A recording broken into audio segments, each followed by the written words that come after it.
One of the best ways to do this is through what's called search engine optimization, or SEO for short.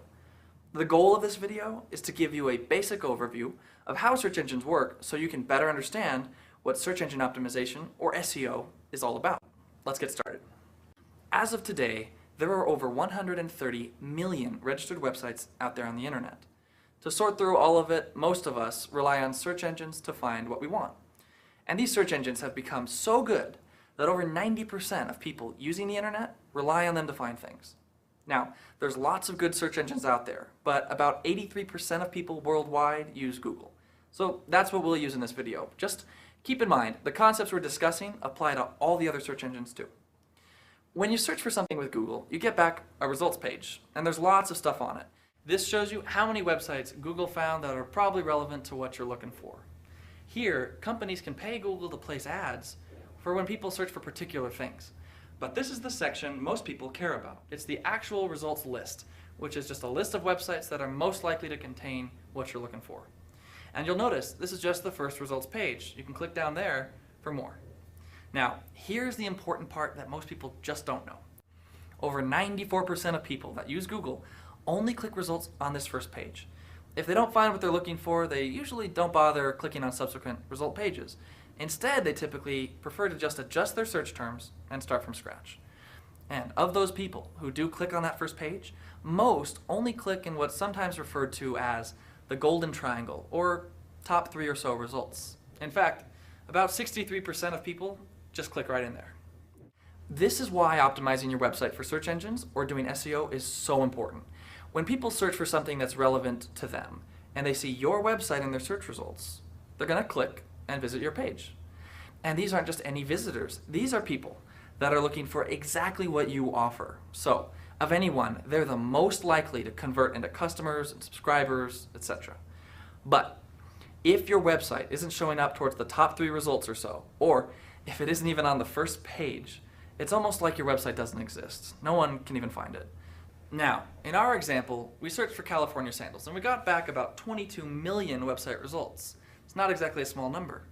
Have you ever wondered why some websites show up on this first page and others are stuck way down at the bottom of the pile? Well, a site's position in search results is determined by what's referred to as PageRank.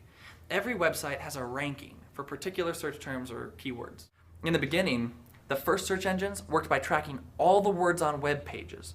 So if you searched for California sandals, you'd get back a list of websites containing those 2 keywords.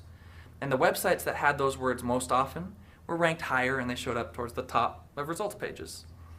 Well, in 1996, 2 Stanford PhD students noticed while they were researching academic papers that sources that contained a lot of keywords didn't necessarily mean they were more relevant.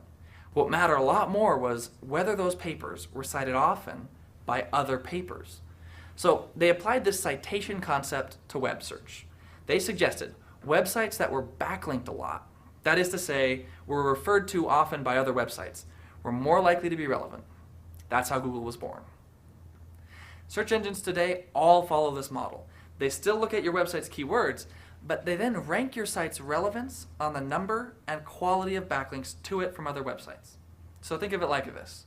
Keywords lets Google see your site and know what it's about.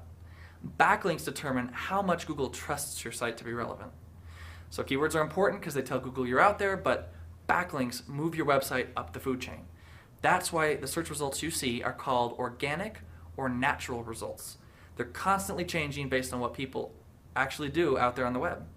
Unsurprisingly, as there are these 2 aspects to how search engines find and rank pages, there are 2 corresponding components to SEO. First is the on-site component. This is where you ensure your site is full of keywords that are relevant to what your site's about. So for example, if you sell sandals in California, you want to make sure relevant keywords are on your site, like sandals, California, ocean, beach, flip-flops, shoes, leather, sand, things like that. The second component of SEO is called off-site SEO. This is where you work to create backlinks to your website that originate from other sources. Links to your site can be created using articles, social media, blog posts, discussion boards, and so on. But keep this in mind.